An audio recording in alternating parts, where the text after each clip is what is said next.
Okay, we are going to learn about immunology on a subtopic immunoglobulin or antibodies. We are starting by defining the terms. Antibody is also known as immunoglobulin, that is denoted Ig, capital I, small g, is a large Y-shaped protein used by the immune system to identify and neutralize foreign objects such as pathogenic bacteria and viruses. The antibody recognizes a unique molecule of the pathogen called antigen. We are looking at the structure of the antibody. The antibody is a Y-shaped structure, and the other part we have the Fab fragment. The other side we have antigen binding site. We also have the light chain. The lower region we have the heavy chain. Let me describe a little bit the structure of antibody.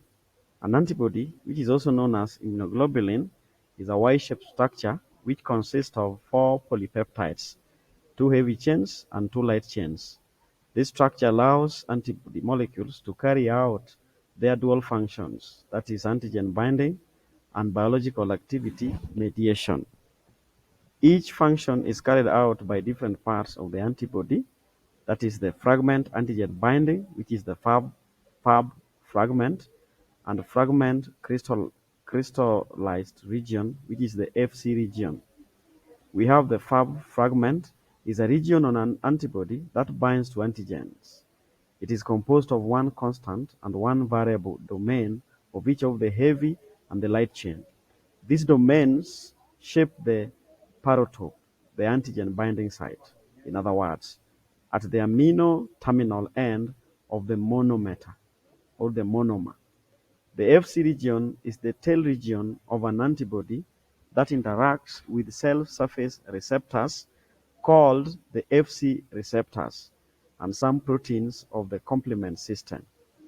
This property of the antibody allows antibodies to activate the immune system, whereas the Fc regions of immunoglobulin bear a highly conserved N-glycosylation site. Let us look at the classes of antibody. We have antibody A, denoted I, small g, capital A, which is found in mucosal areas such as the gut, respiratory tract, and urogenital tract, and prevents colonization by pathogens, and also found in saliva, tears, and breast milk. The second class of antibody, we call it antibody D, denoted by capital I, small g, capital D, which functions mainly as an antigen receptor on B cells that have not been exposed to antigens. It has been shown to activate basophils and mast cells to produce antimicrobial factors. The third class, antibody E, denoted by capital I, small g, capital E, which binds to allergens and triggers histamine release from mast cells and basophils, and is involved in allergy. Humans and other animals evolved antibody E to protect against parasitic worms, though in the present antibody E is primarily related to allergies and asthma. The fourth class, which is antibody G, capital I, small g, capital G, in its 4 forms, provides the majority of antibody-based immunity against invading pathogens. The only antibody capable of crossing the placenta to give passive immunity to the fetus. The last class, antibody M, which is capital I, small g, capital M, which is expressed on the surface of B cells, monomer, and in a secreted form, pentamer, with very high avidity. This eliminates pathogens in the early stages of B cell mediated humoral immunity before there is sufficient antibody G. Let us look at lastly antibody-antigen interactions. The antibody's parotope interacts with the antigen's epitope. An antigen usually contains different epitopes along its surface arranged discontinuously, and dominant epitopes on a given antigen are called determinants.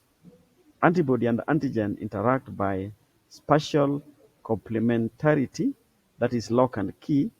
The molecular forces involved in the Fab epitope interaction are weak and nonspecific. For example, electrostatic forces, hydrogen bonds, hydrophobic interactions, and van der Waals forces.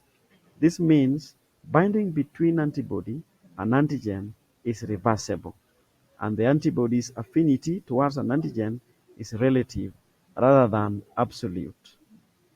Relatively weak binding also means it is possible for an antibody to cross-react with different antigens of different relative affinities. That is going to be the end of our interaction, and may God bless you.